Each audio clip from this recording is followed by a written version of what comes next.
I've been getting so many comments and questions about some of my older videos, which totally apply to the real street RC drag racing. It's pretty much all I did in 2020 when we started this, 21 for sure, and even the first part of 22 before it got super crazy and just went totally into the outlaw world. But all the stuff before that is totally applicable. We're gonna go over a lot of it now, and I'll point you guys to some old stuff in the reference. So, how do you win at Real Street? Let's tell you how right now. I'm Chad, this is the Dorky and 40 RC channel, and we are gonna make your real street car faster today. Welcome back to the channel, everybody, all you new guys, everything else. Really happy to be here with you. Currently not drag racing, no big deal. Why do I think that I can give you all this information?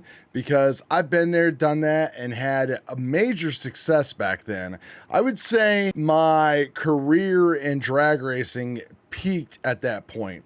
When we went to like 4 poles and heavy prep use and stuff like that, it really separated the men from the boys. And I am not too ashamed to admit that I turned into a boy, mostly because I didn't go to the big events. I just hung out with my friends in the parking lot and had fun and all that kind of stuff.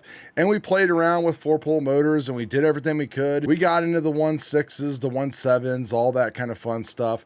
But the thing that's great is the cars that we were running and all the equipment we were running is pretty much what people are using now in Real Street. I had some major fun and success around that time frame. So let's just break it all down right now real quick. Before we get into it, let's take a look at the Real Street rules. So it's pretty simple. Real Street is no bar, a minimum weight of 240 grams, a Roar approved battery, hard case type of battery, a 2-pole motor, and a real type of body. So it does not get any easier or simpler than that. Now, a lot of you guys have been asking me about different things, different gearings and everything for certain type of cars that I'm not familiar with. Everything from like bandits to rustlers. People are really pushing the Real Street thing out there, which is totally awesome. I love it. But if you want to definitely step up the game, you're going to have to go to a really good chassis. And I'm not going to hesitate to recommend the R1 DC1 Real Street kit, $500. This is the chassis that I ran and still have sitting back behind me. Of course, I have a lot more modifications on mine, stuff that you are not going to need to do to this chassis out of the box. The great thing about this chassis is it's going to come in pretty close to the weight already. It's got plenty of room and flexibility for Real Street, expandability if you want to go into the outlaw class, and R1 has every option part that you need, injection molded parts to keep your costs down, different kind of weights to put on your bumpers to keep your front down. You've got different kind of bumpers you can use, thicker plastic, thinner plastic, carbon fiber. They've got wide offset hexes, all this kind of stuff that you can do to make your Real Street car faster. That is going to be like the key. If you're struggling really hard with something like a bandit drag conversion or a slash conversion, the very first thing that is just going to make the biggest impact to your program is, of course, to upgrade your chassis. So let's move on to the next big thing in the room, and it's going to be the Sanwa M17. The DRK McLaren back in the day was pretty much the big dog that we had that enabled us to use any kind of radio out there. Now I see people are getting very, very inventive with various types of radios from Sanwa, Futaba, and everything else. I don't see people showing you step by step with results and everything else. There's so much information out there about the M17 and how to use it properly for drag racing. It is just an indispensable product that I use today to run my buggies, my cheap TT02, and my awesome new little carpet on-road car that I'm working on. I mean, come on, look at those little 12 scale tires. How freaking awesome is that? So the Sanwa M17 is gonna definitely help you a lot. If you don't want to invest the money in it, I totally understand. Get one of these cheaper radios and try to learn how to do some kind of throttle ramping and stuff and work with the ESC, whether it be building a curve or something like that. It's going to make life a little bit more difficult, not impossible. So again, it's going to be totally up to you. Now, when the biggest thing that we got to talk about next besides the ESC is obviously the motor. Now, I am always going to point people towards, because this motor was just killer, and I think everybody knows it was killer, and it is going to be the R1 3-turn. Now, you can go for a 4-turn or something like that. They make a 3.5 and a 4.5. I've never been into like half-turn motors personally, but you know, it's kind of up to you. But this 3-turn motor is just the power workhouse. And I mean, if you look at the price, you absolutely cannot beat the price at $69. You can go with the R1 variant. You can go with something from like Nick Bell. He's got the ones with the bigger rotors in it, all that kind of stuff. And combining that motor, you are going to need a big battery. And that's the problem that, you know, it's a problem, but it's also a blessing, because you're going to be limited by your battery capacity when it comes to like pouring out the freaking power, but you're only going to be able to put so much power down a real street unless you've got all of the right gear. So this $115 10,000 milliamp battery that R1 sells is going to give you the most MAS, and it's the biggest war-proof battery I think that I've seen. I don't think there's anything bigger that comes in, you know, that'll fit inside these cars. You can look at other off-brands like China Hobby Line. They kind of make an Onyx. They kind of make some batteries, I think, that are kind of around that area, but I don't believe any of them are war-approved. You usually got to look at your bigger companies like R1, Trinity, those kind of manufacturers that will pay for that roar approval stamp. So that's where you're going to be looking at with that.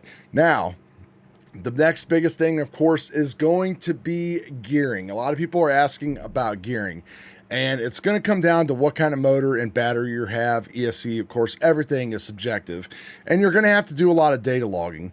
The good thing about these 2-pole motors, and no matter what turn you have, is that when you start making a big enough difference and jump from like pinion gears, let's say you start, like if you bought the 3-turn motor, this battery, this kit, I would say put the biggest spur gear on there that you can, whether you want to start it like I used to run like a 93 or a 96. Some people are run way bigger, 104, whatever, because you can get all these different kind of plates to put on your car to allow you to accommodate those larger spur gears. Again, if you have one of those other kind of chassis, you're not going to be able to do that. You might only be able to get like an 86 or something like that on there. So you're going to want to go onto your phone, and you're going to want to download like the RC Gear Calc app. That way you can put in your tire diameter, your spur gear, your car, calculate your rollout, your final drive ratio, all that stuff, and you can basically take that 96, I would say start at like 17, 18, and kind of go up and down from there up to like maybe 21 or 22. Like we used to run those motors anywhere from like 85,000 to like 110,000 RPMs, just run the crap out of them, and they would just take it all day long. It was great. It was amazing. I remember being up in Maumee, like for the spring fling. It was like last year, May, I believe, early May. And that's when we were running like the outlaw / real street setup. You know, I wasn't ever really good at prep. I would just do like a coat or two. I wasn't into like all the trickery with the heating and the loose prep and all that stuff like that. So as long as you're using another key product like a good soft tire, a lot of people, of course, are still using the Outlaw made Voodoo Reds. I've seen people even talking about using Voodoo Silvers, which is, you know, kind of like their hardest compound. But if you combine any tire with certain kinds of foams, you're still going to be able to get great results. And I think all the Voodoos grip super great anyway. Now I hear the purples, the ones that they made for Real Street, are really great, but I've seen some pictures where people are having problems with them, where they're actually like coming apart. So I don't know if people are like kind of cheating a little bit and trying to prep and treat these tires and soften them up even more. We've seen that before with like the Reaction blue dots, that if you applied a lot of tire conditioner to it, it would literally just start eating through the compound. That might be what's happening. So Voodoo tires, of course, are still going to be the #1 choice. Hard to get, totally understand, more expensive, But again, this is drag racing, and that's what it's all about. All in all, the real street class is still going to be a little bit cheaper for you though. But back to the motor. Definitely, you need a wide set of pinions. You need like 2 or 3 different kind of spur gears that will allow you to fluctuate within that pinion range to see what's going on with your voltages and everything else. And it's not like a 1 gear thing, guys. Like, you're going to need to change gears throughout the day, just like you're going to need to change your shock oils throughout the day. Some people just think that you can just put these cars together, and when you start running at 10 a.m., they're going to run the same they do at 2 p.m. And it's a little bit more true maybe in real street than outlaw, because you don't have the prep and everything else to deal with. But the surface is going to change. It's going to get hot. There's going to be rubber. It's going to be stuck down. People are still doing burnouts and stuff. And I think you're allowed to use like simple green and all that kind of stuff. And it will kind of start to like gum up slightly. So you're going to want to do things with that. You know, shock oils, when I was running my DC1, like I had either 1K or 2K diff fluid in the front and like 100 in the back. And then as traction came up throughout the day, I would raise that up. I don't think with the real street cars, you're going to have to go much higher, but you know, in outlaw, we were going up to 6, 8, 10K in the front, you know, by the end of the day, just to try to slow that front end down as much as possible, putting stiffer springs on there, all that stuff, just to make everything happen. A little bit of a different game now, but don't think that like you want this super duper soft car and that's going to help it like stick. You know, you don't want stuff like that happening. You still want to run a decent ride height. You don't want the back end coming down and smacking. So when you do your pill setup, you're going to want to obviously run a higher degree of anti-squat in there, probably like, you know, a 2 degree, I think is what you can get in most associated B6 based stuff. I'm not sure what GFRP might be doing with an Apollo. And again, if you have a Traxxas kit, you're not going to be able to do anything with the rear pills and stuff like that anyway. And if you don't know what I'm talking about, a lot of people do, and that might be why you are not succeeding, because these little things are put on a car for a reason. It just takes a lot of time to learn it. Don't get frustrated. You will get there. Trust me. You just got to basically learn, study, and enjoy it and have fun. A lot of people say put in the work and this. I don't like to say that. I go to work my 45, 50 hours a week, and that's work.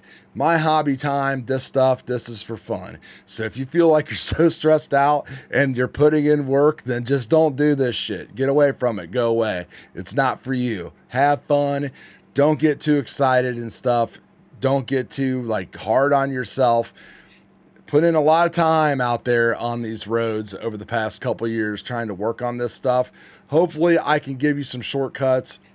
It really sucks though, still, that the best shortcut to get the fastest and best results is going to be that you're going to have to empty up that credit card a little bit, empty out that wallet and all that kind of stuff. But as many people say, this is just RC and it's the way it is. I hope some of this information helped you guys out. Hit me up with any questions. Let me know. Tons of videos. Go back and watch all the 2021 videos that I made. All of that stuff's important. Balancing your tires, breaking your tires in, all of that stuff.